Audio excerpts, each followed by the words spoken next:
दोस्तों, दुनिया में बहुत से वाकयात होते रहते हैं, मगर उनमें से कुछ ऐसे भी होते हैं जो हमें सबक दे जाते हैं, सीख दे जाते हैं। ऐसी ही कहानी एक नौजवान की है। आज की इस वीडियो में हम आपको एक 18 साल के नौजवान के बारे में बताने वाले हैं जो कब्रिस्तान की तरफ से गोश्त लेकर जा रहा था, लेकिन तभी उसके साथ कुछ ऐसा हो गया जिसे सुनकर आप भी हैरान रह जाएंगे। दोस्तों, ये वाकया एक असद नाम के शख्स के साथ पेश आया। असद भाई कहते हैं कि आज से तकरीबन 10 साल पहले की बात है, जब मेरी उम्र 18 साल की थी और गर्मियों की छुट्टी में मेरी फूफी हमारे घर आ रही थी। मेरी अम्मी को जैसे ही उनके आने के बारे में पता चला तो मेरी अम्मी ने मुझसे कहा, जाओ अब्बू के पास जाओ, दुकान पे जाओ और उनसे कहो फल गोश्त वगैरह लेकर दे दे। और अम्मी ने मुझसे ये भी कहा कि कब्रिस्तान वाले रास्ते से तुम जल्दी पहुंच जाओगे और अगर शाम होने लगे तो कब्रिस्तान वाले रास्ते से मत आना। मैंने कहा, अम्मी आप शाम होने पर कब्रिस्तान वाले रास्ते से हमेशा रोकती क्यों है? तो अम्मी कहने लगी, मेरे प्यारे बेटे, वहाँ आसेब वगैरह रहते हैं इसलिए। खैर, मैं अब्बू के पास दुकान पर जा रहा था तो कब्रिस्तान में थोड़ी देर के लिए मैं वहाँ ठहर गया। वहाँ रुक गया और देखने लगा कि आखिर आसेब वगैरह कैसे होते हैं और क्या होते हैं जिनके डर से अम्मी मुझे हमेशा कब्रिस्तान वाले रास्ते से आने से मना करती है। मैंने वहां देखा तो चारों तरफ सन्नाटा था, मुझे कोई नजर नहीं आ रहा था। उसके बाद मैं अब्बू के पास पहुंचा और कहने लगा, अब्बू फूफी आ रही हैं, अम्मी ने कहा है फल और गोश्त वगैरह लेकर दे दे। अब्बू ने मेरी बात सुनी, फौरन ही मुलाजिम को पैसे दिए और पैसे देते हुए उससे कहा कि सामान की ये लिस्ट ले लो और जाकर के सामान ले आओ। काफी देर बाद हमारा मुलाजिम सामान लेकर वापस आ गया। अब्बू ने मुझे सौदा थमाते हुए कहा, बेटा कब्रिस्तान वाले रास्ते से मत जाना। मैंने अब्बू से पूछा, कब्रिस्तान वाले रास्ते से जाने से क्या होगा? अब्बू कहने लगे, बेटा तुम कहीं डर न जाओ, इसलिए मैं मना करता हूँ। अब्बू के पास उस वक्त उनके करीबी दोस्त भी बैठे थे।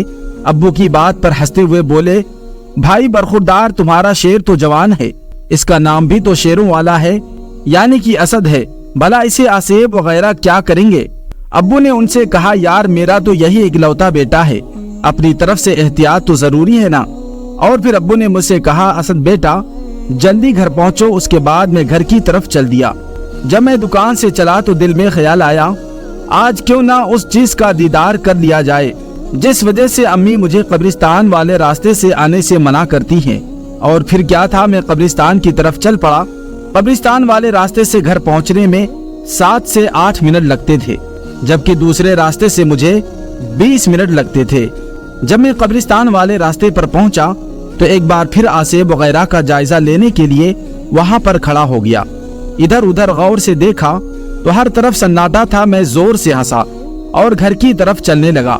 अभी मैं जाने वाला ही था कि मेरे दिल में ख्याल आया, एक बार फिर से देख लिया जाए, क्या पता अब कोई आसेब वगैरह नजर ही आ जाए। मैंने पीछे से पलट कर देखा, मगर पहले की तरह सन्नाटा फैला हुआ था, मेरे अलावा वहां कोई और मौजूद नहीं था। मैं दिल ही दिल में बड़ा खुश था और सोच रहा था कि घर जाकर अम्मी को बताऊंगा कि आज मैं कब्रिस्तान वाले रास्ते से गया भी और वापस भी आ गया, वो भी गोश्त वगैरह लेकर। मैं ये सोचते हुए घर में दाखिल हुआ और अम्मी को आवाज दी, अम्मी जान आप कहाँ हैं? अम्मी के जवाब से पता चला कि वो किचन में मौजूद थी। मैं किचन में दाखिल हुआ और अम्मी को सौदा देते हुए कहा, अम्मी मैं अभी कब्रिस्तान वाले रास्ते से आया हूँ और वो भी अकेला। आपने मुझे हमेशा ही बुद्धू बनाया है कि जिन भूत और आसेब वगैरह रहते हैं। ये सुनकर मेरी अम्मी ने बात काटते हुए कहा, बाकी बातें फिर सुनाना, पहले गोश्त लेकर तुम आओ, वो तो तुम भूल ही गए। मैंने अम्मी से कहा, गोश्त भी थैली के अंदर मौजूद है। फिर मैं थैली चेक करने लगा। उस दौरान मेरा जिस्म कांपना शुरू हो गया। मुझे शराबोर पसीना आया और ऐसा महसूस होने लगा जैसे मुझे बुखार होने लगा हो और मैं सहन में पड़ी चारपाई पर जाकर गिर गया। जब मेरी आंख खुली तो मैंने खुद को किसी बाबा जी के आस्ताने पर पाया। मेरा सर अम्मी और पैर अब्बू की गोद में थे। फूफी के हाथ में तस्बीह थी और उनके बच्चे मेरे आसपास खड़े थे। मैं ये तमाम सूरत हाल देखकर बहुत ही परेशान हुआ और घबरा भी गया और मैंने अम्मी से पूछा, अम्मी मुझे क्या हुआ है? अभी मैं अम्मी के साथ बात ही कर रहा था कि कमरे में अब्बू के दोस्त दाखिल हुए। उन्होंने सलाम करते हुए अब्बू से कहा, भाई अब असद का क्या हाल है? अब्बू ने कहा, बस अभी होश में आया है। इतने में एक और शख्स कमरे में दाखिल हुआ और कहने लगा, आपके लड़के को होश आया या नहीं? बाबा जी पूछ रहे हैं। वो कह रहे हैं कि अगर होश आ गया हो तो लड़की को लेकर हुजरे में आ जाएं। अब्बू और उनके दोस्त ने मुझे सहारे से खड़ा किया और जो बाबा मेरा इलाज कर रहे थे उनके सामने ले जाकर बिठा दिया। मैं ये सब सूरत हाल देखकर परेशान हो रहा था। तावीज वाले बाबा ने अपनी लाल जलाली आंखों के साथ मुस्कुराकर पूछा, क्या आज के बाद भी तुम कोई ऐसी हरकत करोगे? मैं उनके सवाल पर और भी ज्यादा परेशान हो गया कि आखिर मुझसे ये ऐसा सवाल क्यों कर रहे हैं। मैंने आखिर ऐसी कौन सी गलती कर दी है? मैं तो खामोश रहा, लेकिन अब्बू ने जवाब दिया, बाबा साएं, अब तो सवाल ही पैदा नहीं होता। उसके बाद बाबा साएं ने अम्मी से कहा कि तावीज का नागा मत करना, अब आप लोग अपने घर जाएं और कोई भी वजीफा शुरू करने से पहले बिस्मिल्लाह का कड़ा अपने सीधे हाथ में जरूर डाल लेना, जो मैं आपको दे रहा हूँ।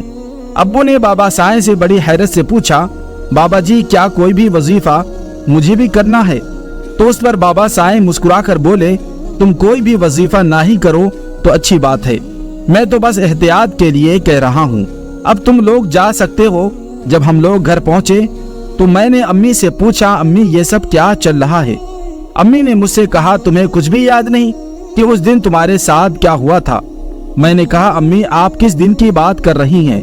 आप और ये बाबा जी और ये बकरे का सदका वगैरह, यकीन करें मुझे कुछ भी याद नहीं आ रहा है। तो अम्मी ने कहा, अच्छा जिस दिन तुम्हारी फूफी आई थी उस दिन क्या हुआ था? मैंने कहा, अम्मी फूफी किस दिन आई थी? अम्मी ने कहा, अरे बेटा आज से 2 दिन पहले तुम्हारी फूफी का फोन आया था कि मैं घर आ रही हूँ, तो मैंने तुम्हें तुम्हारे अब्बू के पास दुकान पर भेजा था कि कुछ सौदा ले आओ और वापसी से कब्रिस्तान वाले रास्ते से मत आना। लेकिन तुमने मेरी एक बात भी नहीं मानी और वापस कब्रिस्तान वाले रास्ते से आए। तुम कब्रिस्तान से गोश्त लेकर जब गुजरे तो वहाँ कोई हवाई चीज का तुम पर असर हो गया और इसी वजह से तुम डर गए। मैंने कहा, अम्मी मेरा यकीन करें मुझे कुछ भी याद नहीं। तो फूफी ने मेरी बात को काट कर कहा, तो उन्होंने अपने आप को कोसना शुरू कर दिया, हाय मेरे बच्चे को मेरी वजह से कुछ हो जाता, काश मैं ना आती तो कितना अच्छा होता। उस पर अम्मी बोली, बाजी इस पर आपकी क्या गलती है? बस अल्लाह का लाख लाख शुक्र है कि मेरे बेटी की जान बच गई। 2 दिन तक फूफी हमारे पास रहकर वापस चली गई। अब मेरे बाहर आने जाने पर मुकम्मल तौर पर पाबंदी लग चुकी थी। अम्मी और अब्बू मेरे मामले में बहुत ज्यादा एहतियात करने लगे थे और मैं बड़ा परेशान था कि मेरे गले में काली डोरी और चमड़े में तावीज आखिर क्यों डाला गया है। मेरे साथ ऐसा पहली बार हुआ था। खैर गर्मियों की छुट्टियां खत्म होने वाली थी और जैसे ही मेरा कॉलेज शुरू हुआ तो अम्मी ने अब्बू से कहा, अब आप असद को साइकिल ला दें।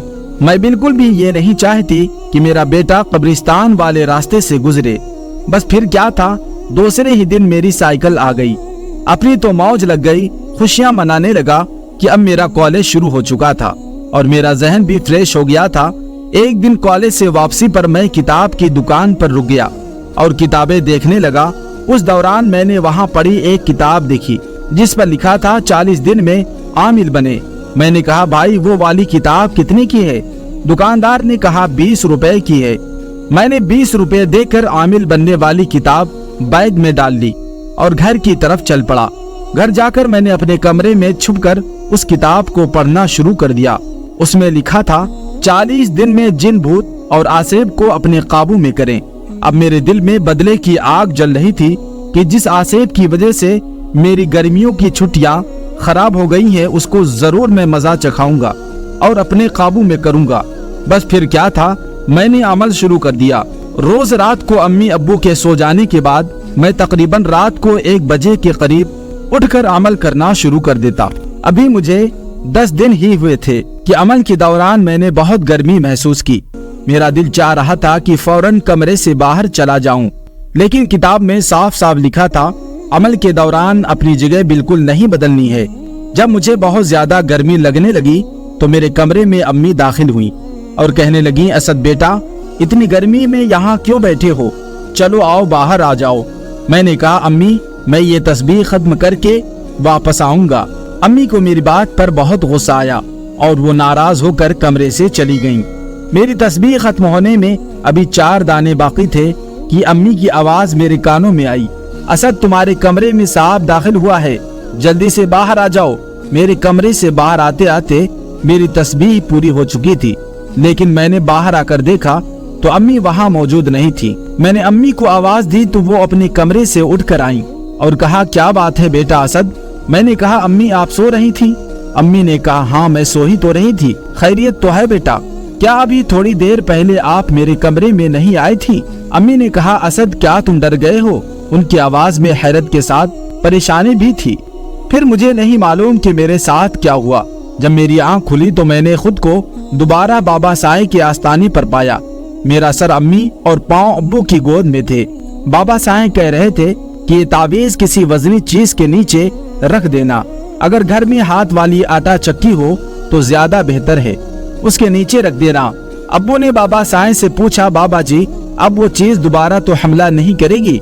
बाबा जी ने जवाब दिया, बिल्कुल भी नहीं करेगी।